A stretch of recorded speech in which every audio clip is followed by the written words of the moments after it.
எல்லாம் எப்படி இருக்கீங்க? இன்றைக்கான வீடியோவில் நம்ம என்ன பார்க்க போகிறோம்னா டேலியில் ஆல்ரெடி நம்ம வந்து பார்த்திங்கன்னா ஒரு 39 மினிட்ஸில் வந்து டேலியில் லெஜர் எப்படி க்ரியேட் பண்ணுறது, வவுச்சர் டைப் எப்படி க்ரியேட் பண்ணுறது, சேல் இன்வாய்ஸ் எப்படி ப்ராப்பராக ரைஸ் பண்ணுறது, ஹெச்எஸ்என் கோடை எப்படி கான்ஃபிகர் பண்ணுறது, இது எல்லாமே சேர்த்து 39 மினிட்ஸுக்கு வந்து ஒரே வீடியோவை நான் போட்டிருக்கேன். இப்போ பார்த்தீங்கன்னா நம்ம எதை பார்க்க போகிறோம்னா கிரெடிட் நோட் பற்றி பார்க்க போகிறோம். ஏன் கிரெடிட் நோட் பார்க்க போகிறோம்னா நிறைய பேர் வந்து பார்த்திங்கன்னா ஜூனியர் லெவலில் இருக்கவங்களுக்கு கிரெடிட் நோட்னா என்னன்றது தெரியாது மீன்ஸ் ஸோ வந்து அது பேசிக் ப்ரொசீஜர் தெரியும். ஆனால் வந்து டேலியில் வந்து டேட்டா என்ட்ரி பண்ணும்போது அது எப்படி என்ட்ரி பண்ணணுன்றது தெரியாது. ஆக்சுவலாக ஃபஸ்ட்டு கிரெடிட் நோட்னா என்னன்றது நான் சொல்லிடுறேன்.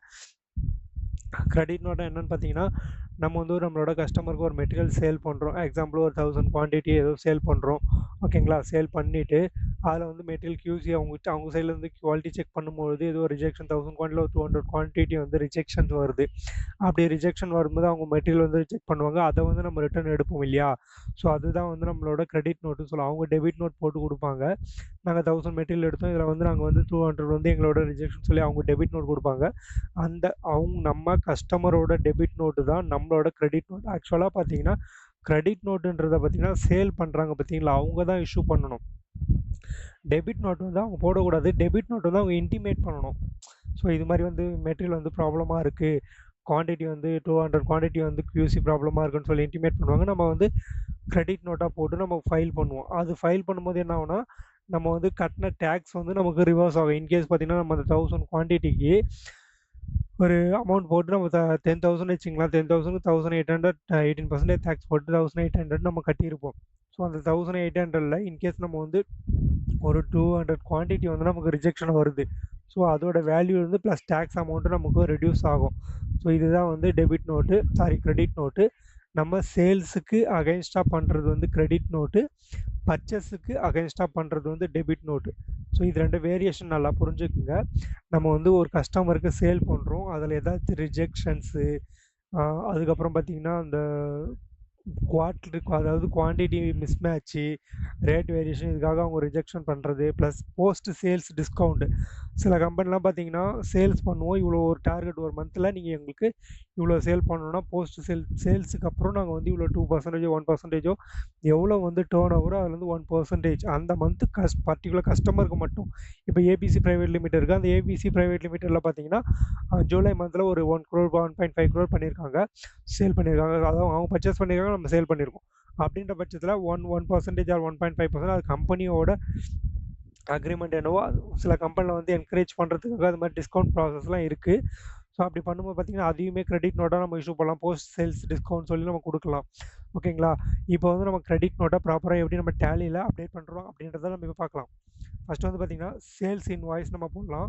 ஒரு சேல் இன்வாய்ஸ் போட்டுட்டு அதை வந்து நம்ம ஸ்டாக் ஐட்டமாக போட்டால் எப்படி வருது, இல்லை நம்ம ஜேர்னல் டைப், அதாவது நம்ம ஜேர்னல் என்ட்ரி போடுவோம் பார்த்தீங்களா, அது மாதிரி போட்டால் வவுச்சர் டைப் இல்லாமல் அக்கௌண்டிங் வவுச்சர் யூஸ் பண்ணி போட்டால் எப்படி வரும் அப்படின்றத நம்ம இப்போ பார்க்கலாம். பார்த்திங்கன்னா நான் வந்து இப்போது சேல்ஸ் பில் பிசின்றது கஸ்டமருக்கு சேல் பில் போடுறேன். பார்த்தீங்கன்னா ஜிஎஸ்டி சேல்ஸ் நம்ம போடுவோம். இதில் வந்து பார்த்திங்கன்னா கேபிள்ஸ் மட்டும் தான் நான் க்ரியேட் பண்ணி வச்சுருக்கேன். இதை பார்த்திங்கன்னா ஒரு 10,000 குவான்டிட்டி ரேட்டு பார்த்திங்கன்னா ஒரு 500 நான் போடுறேன். So 50 lakhs. ஸோ மேக்ஸிமம் 500 வேணாம், ஒரு 120. ஸோ இந்த ரேஞ்சு போடும்போது 12 lakhs ஆகுதா? 12 lakhsல இப்போ வந்து நம்ம டேக்ஸ் அமௌண்ட் போடுவோம். சிஜிஎஸ்டி இதுக்கான கான்ஃபிகரேஷன், நம்ம ledger creation, voucher type creation, plus HSN code summary, stock creation, இது எல்லாமே 39 மினிட்ஸ் ஒரு வீடியோவில் நான் சொல்லியிருக்கேன். அந்த வீடியோவோட லிங்க் நான் வந்து இதில் கார்டில் கொடுக்குறேன். இன்ட்ரெஸ்ட் இருக்கவங்க, அதாவது டேர்லி லேர்ன் பண்ணணும், பேசிக்லேருந்து நம்ம லேர்ன் பண்ணணும்னு நீங்கள் இன்ட்ரெஸ்ட் இருக்கவங்க அதை செக் பண்ணி பார்த்துக்குங்க. இப்போ பார்த்தீங்கன்னா நான் கேபிள்ஸ் வந்து ஸ்டாக் ஐட்டம் க்ரியேட் பண்ணியிருக்கேன், அதுக்கான டேக்ஸ் அமௌண்ட் போடுறேன். இது வந்து ஆட்டோமேட்டிக்காக நம்ம எல்லாமே கரெக்டாக பண்ணால் மட்டும்தான் ஆட்டோமேட்டிக்காக நமக்கு வந்து டேக்ஸ் வந்து கால்குலேட் ஆகி வரும். நம்ம எதாவது வவுச்சர்ஸ், அதாவது நம்ம லெஜர் க்ரியேட் பண்ணும்போது அதை நம்ம டேக்ஸ் கிளாஸிஃபிகேஷன்லாம் வந்து நம்ம கிளியராக கொடுக்கலாம். நமக்கு வந்து இங்கே வந்து டேக்ஸ் ரேட் வந்து ஆட்டோமேட்டிக்காக கொண்டு வராது. ஸோ இது ஆட்டோமேட்டிக்காக கொண்டு வரது நம்ம எல்லாமே கரெக்டாக க்ரியேட் பண்ணியிருக்கோம். ஸோ இப்போ பார்த்தீங்கன்னா சிஜிஎஸ்டி போட்டோம், அதுக்கப்புறம் எஸ்ஜிஎஸ்டி ஸோ போட்டு க்ளோஸ் பண்ணியிருக்கோம். இப்போ நீங்கள் மேனுவலாக கால்குலேட் பண்ணாலுமே உங்களுக்கு 14,16,000 தான் வரும். ஸோ இது வந்து பார்த்திங்கன்னா ஒரு சேல் பில்லு, ஓகேங்களா? ஸோ இன்வாய்ஸ் நம்பர் கொடுத்து 14,16,000 வந்து அவங்க நமக்கு வந்து பேமெண்ட் பண்ணணும், அவங்க லேபிள் டு பே, ஓகேங்களா? இப்போ வந்து பார்த்திங்கன்னா அவங்களோட லெஜரில் நம்ம போய் பார்த்தோம்னா, ஸோ இப்போ 14 lakhs வந்து அவங்க நமக்கு தரணும். சரிங்களா? டெபிட் பேலன்ஸ் தான் சேல்ஸ் எப்பவுமே டெபிட் பேலன்ஸ் தான் காமிக்கும். ஸோ அவங்க நமக்கு வந்து தரணும். இப்போ வந்து பார்த்தீங்கன்னா நம்ம மொத்தம் 10,000 குவான்டிட்டி வந்து நம்ம சேல் பண்ணியிருக்கோம். அதில் வந்து ஒரு 1000 குவான்டிட்டி வந்து QC ப்ராப்ளம் சொல்லி அவங்க நம்ம ரிஜெக்ஷன் அனுப்புகிறாங்க.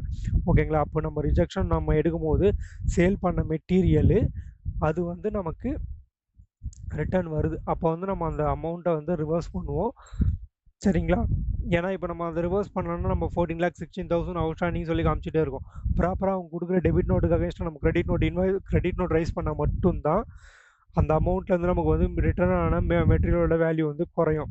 ஸோ இதை நம்ம ப்ராப்பராக செக் பண்ணுவோம். இப்போ பார்த்தீங்கன்னா வவுச்சர் டைப் ஓப்பன் பண்ணிவிட்டு, அதாவது ஷார்ட்கட் சொல்கிறேன். நீங்கள் வந்து கிரெடிட் நோட் இந்த இடத்துல ரிசிப்ட் இருக்குது பார்த்தீங்களா, இந்த இடத்துல F6 இருக்குது. இங்கே போயிட்டு நீங்கள் கொடுத்தீங்கன்னா இந்த இடத்துல கிரெடிட் நோட்டுன்னு வரும். ஓகேங்களா? இல்லை நீங்கள் ஷார்ட்கட்டாக போகணுன்னா F6 கொடுத்தீங்கன்னா உங்களுக்கு கிரெடிட் நோட் வந்து ஓப்பன் ஆகிடும். ஓகேங்களா? இதுலேயே பார்த்தீங்கன்னா கண்ட்ரோல் H. ஓகேங்களா? இது எல்லாமே நான் ஷார்ட்கட் அடிக்கடிக்கு சொல்லும்போது கொஞ்சம் முடிஞ்சால் இன்ட்ரெஸ்ட் இருக்கும், கொஞ்சம் நோட் டவுன் பண்ணி வச்சுக்கோங்க. இப்போது இதிலே பார்த்தீங்கன்னா வவுச்சரில் 3 டைப் இருக்கும். பார்த்தீங்கன்னா accounting voucher, invoice item invoice, accounting invoice as voucher. ஓகேங்களா? ஸோ இது எல்லாமே பார்த்தீங்கன்னா நம்ம அக்கௌண்டிங்கோட யூஸ் பண்ணுற மோட், அதாவது இன்வாய்ஸ் பண்ணுற மோட் இதுதான். நமக்கு வந்து இப்போ ஸ்டாக் வச்சு தான் நம்ம கொடுக்குறோம். அதனால் நம்ம என்ன ஐட்டம் வைஸே கொடுத்துப்போம். ஐட்டம் வைஸ் கொடுத்துட்டு யார்கிட்ட தான் நமக்கு மெட்டீரியல் ரிட்டர்ன் வருது? BCA. ஸோ இவங்ககிட்ட கொடுத்துட்டு இந்த இடத்துல மெயின் இம்பார்ட்டன்ட் திங் பார்த்தீங்கன்னா இந்த இடத்துல ஒரிஜினல் இன்வாய்ஸ் நம்பர் என்னன்றதை நம்ம கொடுக்கணும். ஒரிஜினல் இன்வாய்ஸ் நம்பர் வந்து 4. ஸோ டேட் வந்து April 1. அப்போது நம்ம என்ன, நீங்கள் கிரெடிட் நோட் வந்து எப்போ வேணாலும் இஷ்யூ பண்ணலாம். அந்த ஃபினான்ஷியல் இயர்க்குள்ளே இஷ்யூ பண்ணலாம். இல்லை நெக்ஸ்ட்டு ஃபினான்ஷியல் இயர் முடிஞ்சு அங்கே GST நீங்கள் 9 ஃபைல் பண்ணுறதுக்குள்ளே கூட நீங்கள் கிரெடிட் நோட்லாம் கிரெடிட் நோட்டில் அக்கௌண்ட் பண்ணலாம். அப்படி பண்ணும்பொழுது நீங்கள் எப்போ பண்ணாலுமே அந்த ஒரிஜினல் பில் நம்பர் என்னவோ அது கம்பல்சரி மேண்டட்ரி அது பண்ணணும். அதேமாதிரி பில் டேட் என்னன்றதையும் இங்கே மென்ஷன் பண்ணணும். பண்ணிவிட்டு இப்போது அங்கே GST சேல்ஸ் தான் பண்ணோம், அதை அப்படியே போட்டுங்க. இப்போது கேபிள்ஸ் 1000 குவான்டிட்டி காமிக்குதுல, அதில் வந்து ஒரு 10,000ல் 1000 குவான்டிட்டி வந்து ரிஜெக்ஷனு 120 ரூபா தான் போட்டோம். சரிங்களா? இப்போ வந்து 1,20,000 வந்து நமக்கு ரிஜெக்ஷனு. இதில் இன்னொரு விஷயம் நான் என்ன சொல்லுவேன்னா, இப்போது நான் உங்களுக்கு ஐ வில் ஷோ யூ. இப்போ அதே இன்வாய்ஸ் நம்பராக இப்போ 14,16,000 காமிக்குதா, அந்த இன்வாய்ஸ் நம்பருக்கு அகைன்ஸ்டாக தான் நம்ம இது வந்து ரிஜெக்ஷன் எடுக்கிறோம். அப்போ இதே நம்ம கொடுப்போம். கொடுக்கும் போது என்ன ஆகும்னா, இப்போ நான் உங்கள் லெஜரில் போய்ட்டு நான் காமிக்கிறேன் உங்களுக்கு. BCA போகணுன்னா பார்த்தீங்களா, இப்போ வந்து பார்த்தீங்கன்னா 14,16,000 அவங்க நமக்கு தரணும். அதில் 1000 குவான்டிட்டி வந்து நம்ம ரிஜெக்ஷன் எடுத்துட்டோம். ஸோ இதை வந்து பார்த்தீங்கன்னா அவங்க வந்து நமக்கு 1,14,000 லெஸ் பண்ணிடுவாங்க. அதாவது ஆட்டோமேட்டிக்காக அட்ஜஸ்ட் ஆகிடும். மிச்சம் வந்து பார்த்தீங்கன்னா 12,74,400 தான் அவங்க வந்து பேமெண்ட் வந்து நம்ம ரிசீவ் பண்ணுற மாதிரி இருக்கும். இப்போ நம்ம அவங்க லெஜரில் செக் பண்ணிட்டோம். இப்போ நம்ம வந்து பேலன்ஸ் ஷீட்டில் போய் செக் பண்ணுவோம். பேலன்ஸ் ஷீட் செக் பண்ணும்போது பார்த்தீங்கன்னா கரண்ட் லைபிலிட்டியில் போய்ட்டு பார்த்தீங்கன்னா டியூட்டிஸ் அண்ட் டேக்ஸஸ் இருக்கும். ஸோ அந்த மந்தோட டியூட்டிஸ் அண்ட் டேக்ஸஸில் நீங்கள் பார்த்தீங்கன்னா உங்களுக்கு தெரியும். அதாவது நம்ம மேலே இருக்கிறது வந்து சேல்ஸ் பில்லு, கீழே இருக்கிறது வந்து கிரெடிட் நோட். இப்போ 1,08,000 வந்து டேக்ஸ் வந்திருக்கு. அதில் வந்து 1000 குவான்டிட்டி ரிஜெக்ஷன், அதுக்கான டேக்ஸ் ரேட் பார்த்தீங்கன்னா 10,800. ஸோ ரிமைனிங் பார்த்தீங்கன்னா 97,200 மட்டும்தான் நம்ம அந்த மந்தோட GST ஃபைல் பண்ணும்போது நம்ம வந்து பே பண்ணணும். சரிங்களா? இதில் இன்னொரு முக்கியமான விஷயம் என்னென்னா, நிறைய பேர் வந்து பிகினிங்கில் பண்ணுற மிஸ்டேக் என்னென்னா, நம்ம அந்த கிரெடிட் நோட்டை போட்டுட்டு பேஜப் ஓகே, என்னடா பேஜப்பை காணோம். சரி, ஓகே. இப்போது கிரெடிட் நோட்டை போடுறோம் இல்லையா, போட்டுட்டு என்ன பண்ணுவாங்கன்னா இந்த இடத்துல CGST HGST கொடுக்க மாட்டாங்க. அவங்க வந்து மெட்டீரியல் வாங்குறதுனால இன்புட் CGST இன்புட் SGSTன்னு சொல்லி கொடுத்துருவாங்க. ஸோ அது மாதிரி நம்ம பண்ணக்கூடாது. ஏன் பண்ணக்கூடாதுன்னா, நம்ம வந்து ஒருத்தவங்களுக்கு சேல்ஸ் பண்ணுறோம், சேல்ஸ் பண்ண மெட்டீரியல் தான் நம்ம ரிஜெக்ஷன் வருது. அப்போ சேல் பண்ணும்போது நம்ம அதாவது டியூட்டிஸ் அண்ட் டேக்ஸஸ் எந்த லெஜர் நம்ம யூஸ் பண்ணுமோ அதே லெஜர் யூஸ் பண்ணால் தானே செட் ஆஃப் ஆகும். ஓகேங்களா? இப்போ வந்து நான் CGST 9% சொல்லி நான் வந்து சேல்ஸில் யூஸ் பண்ணியிருக்கேன். அதே வந்து ரிஜெக்ஷன் எடுக்கும்போது சிஜிஎஸ்டி இன்புட் சிஜிஎஸ்டி நான் 9% பண்ணால் எப்படி செட் ஆஃப் ஆகும்? அப்போது அவுட்ஸ்டாண்டிங்கில் வந்து அந்த டேக்ஸ் லைபிலிட்டி வந்து 1,08,000 இருக்கா, அது அப்படியே தான் காமிச்சிட்டு இருக்கும். இந்த பக்கம் பார்த்தீங்கன்னா நமக்கு இன்புட் எப்பவுமே வந்து டெபிட் பேலன்ஸ் தான் காமிக்கும். ஆனால் வந்து நீங்கள் இப்படி கிரெடிட் நோட்டில் போட்டு இன்புட் சிஜிஎஸ்டி போய் கொடுத்தீங்கன்னா அது அந்த அமௌண்ட் எதுவுமே இல்லாமல் அது பேலன்ஸ் இல்லாமல் தனியாக அது வந்து அந்த 1,800 10,800 பார்த்தீங்கன்னா அது ஆட்டோமேட்டிக்காக டெபிட் பேலன்ஸ் காமிக்காமல் கிரெடிட் நோட்டில் காமிச்சிருக்கும். சாரி, கிரெடிட் பேலன்ஸில் காமிக்கும். அப்படி காமிக்கும் போது என்ன ஆகும்னா நமக்கு வந்து நல்லா புரிஞ்சுங்க, நமக்கு டேக்ஸ் லைபிலிட்டியில் வந்து அவுட்புட் டேக்ஸ் வந்து பார்த்திங்கன்னா எப்போவுமே நமக்கு கிரெடிட் பேலன்ஸ் மட்டும்தான் இருக்கணும். ஐடிசி இன்புட் டேக்ஸ் கிரெடிட் சொல்லுவாங்க பார்த்தீங்கன்னா, இன்புட் வர்றது எல்லாமே நமக்கு டெபிட் பேலன்ஸ் தான் இருக்கணும். ஸோ இது எல்லாமே வந்து நீங்கள் செக் பண்ணும்போது இன்டர்சேஞ்ச் ஏதாச்சும் ஆயிருந்ததுன்னா அப்போ என்ட்ரியில் எதுவும் நம்ம மிஸ்டேக் பண்ணியிருக்கோம்னு அர்த்தம். இப்போ பார்த்தீங்கன்னா பேலன்ஸ் ஷீட்டில் போயிட்டு நம்ம கரண்ட் லயபிலிட்டிலாம் பார்க்கலாம். கரண்ட் லயபிலிட்டியில் பார்த்தீங்கன்னா உங்களுக்கு தெரியும். ஸோ நம்ம வந்து 10,000 1,08,000 போட்டிருக்கோம். அதில் வந்து 1,000 மெட்டீரியல் வந்து ரிஜெக்ஷன் ஆச்சு. அதுக்கு 10,800 வந்து டேக்ஸ் வந்து ரிவர்ஸ் பண்ணியிருக்கோம். ஸோ ரிமைனிங் நம்ம இவ்வளோ தான் கொடுக்கணும். இதுவே நீங்கள் இந்த இடத்துல கிரெடிட் நோட்டில் போயிட்டு இன்புட் சிஜிஎஸ்டின்னு கொடுத்துருந்தீங்கன்னா அந்த 10,800 இங்கே வந்து வராது. நான் உங்களுக்கு லைவாகவே காமிக்கிறேன். இதை வந்து பார்த்தீங்கன்னா ஆல்ட்ரு நான் பண்ணுறேன். ஆல்ட்ரு பண்ணும்போது சாரி ஆல்ட்ரு பண்ணல, க்ரியேட்டே பண்ணுறேன். நான் வந்து இந்த இடத்துல இதை காப்பி பண்ணிவிட்டு க்ரியேட் பண்ணுறேன். க்ரியேட் பண்ணும்போது பார்த்தீங்கன்னா இந்த இடத்துல இன்புட் ஐஜிஎஸ்டி நான் கொடுக்குறேன். இன்புட் சிஜிஎஸ்டி நான் கொடுக்குறேன். இது வந்து பார்த்தீங்கன்னா டியூட்டிஸ் அண்ட் டேக்ஸஸில் கொடுக்குறேன். கொடுத்துட்டு ஜிஎஸ்டி, இது வந்து சிஜிஎஸ்டி. ஸோ சிஜிஎஸ்டி பர்சன்டேஜ் வந்து 9% நான் கொடுக்குறேன், நாட் அப்ளிகபிள். ஓகேங்களா? இது கொடுத்துட்டுனா இப்போ இந்த இடத்துல பார்த்தீங்கன்னா அதே மாதிரி காப்பி பேஸ்ட் பண்ணிட்டு எப்பவுமே நல்லா புரிஞ்சுக்குங்க. நீங்கள் வந்து ஒரு லெஜர் க்ரியேட் பண்ணுறீங்க. இப்போ மேலே இருக்குது, இதை வந்து நீங்கள் க்ரியேட் பண்ணும்போது கண்ட்ரோல் என்டர் கொடுத்து ஆல்ட்ரு பண்ணக்கூடாது. சரிங்களா? அப்போ என்ன பண்ணணும்னா இதை முடிஞ்சால் காப்பி பண்ணிங்க. இல்லைனா இந்த இடத்துல கர்சரை வச்சு ஆல்ட்டு சி கொடுத்தீங்கன்னா உங்களுக்கு வந்து புதுசாக க்ரியேட் பண்ணுற மாதிரி வந்துடும் லெஜரு. அதில் நீங்கள் போய் க்ரியேட் பண்ணிக்கலாம். இப்போ நான் ஆல்ட்டு சி கொடுத்து க்ரியேட் பண்ணுறேன். அதே இன்புட் எஸ்ஜிஎஸ்டி 9% நான் கொடுக்குறேன். இதை காப்பி பண்ணிவிட்டு க்ரியேட் பண்ணுறேன். இந்த இடத்துல இன்புட் மட்டும் நான் ஆட் பண்ணுறேன். ஓகேங்களா? இதுவும் டியூட்டிஸ் அண்ட் டேக்ஸஸ் தான், கரண்ட் லயபிலிட்டி. ஸோ ஐஜிஎஸ்டின்றது சிஜிஎஸ்டி கொடுக்குறேன். அதை நான் 9% கொடுக்குறேன். ஓகேங்களா? இப்போ உங்களுக்கு வந்து டிஃப்ரெண்ட்டாக நான் ஷோ பண்ணுறேன். நோ. ஓகேங்களா? இப்போ என்ன ஆச்சுன்னு பாருங்கள். நம்ம ஃபஸ்ட்டு வந்து போடும்போது 1,08,000 வந்து நம்ம டேக்ஸ் வந்து சேல் பண்ணியிருக்கோம், டேக்ஸ் கலெக்ட் பண்ணியிருக்கோம்.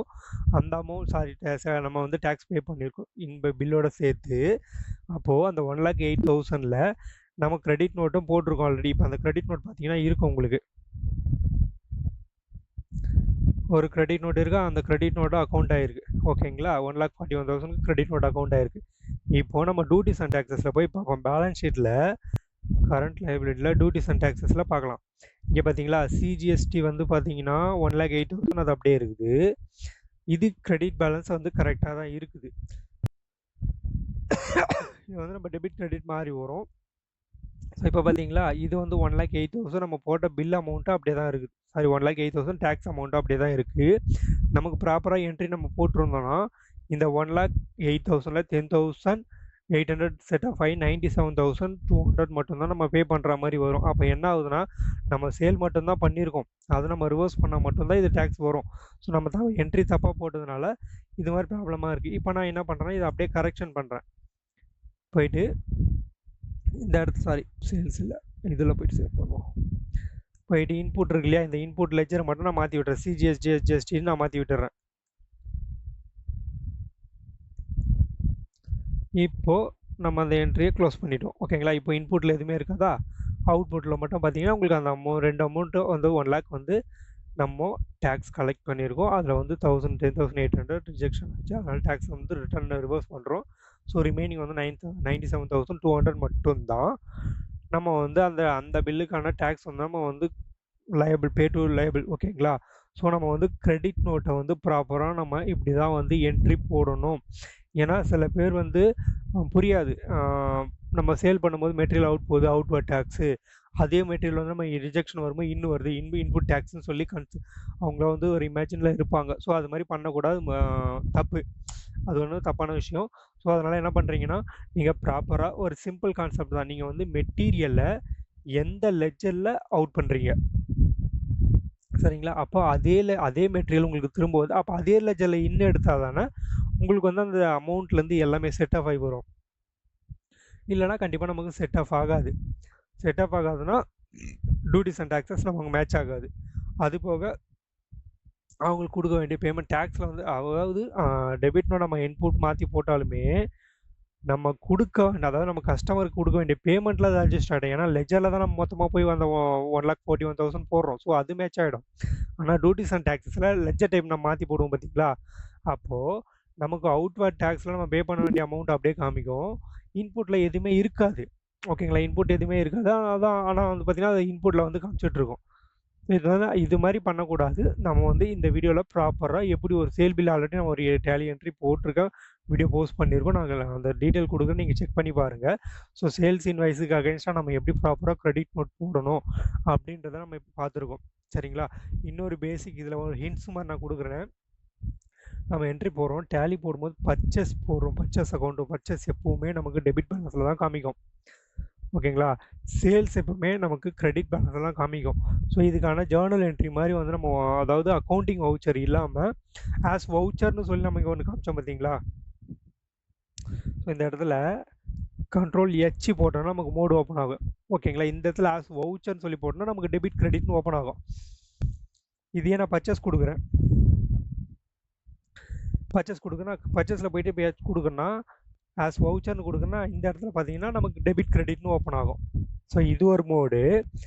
அதே மாதிரி அக்கௌண்டிங் வவுச்சர் அதாவது இங்கே ஸ்டாக் ஐட்டம் மட்டும் வராது, மீதி எல்லாமே வரும். அதுக்கப்புறம் இன்னொன்று பார்த்தீங்கன்னா ஐட்டம் இன்வாய்ஸ். ஸோ இதில் தான் பார்த்தீங்கன்னா நம்ம ப்ராப்பராக வந்து பர்ச்சேஸ் பில் நம்ம அக்கௌண்ட் பண்ணுவோம். சேல் பில்லும் இப்படி தான். ஸோ இப்போ வந்து பார்த்தீங்கன்னா நம்ம டேலியில் கம்பெனி கிரியேஷன் பார்த்துருக்கோம்.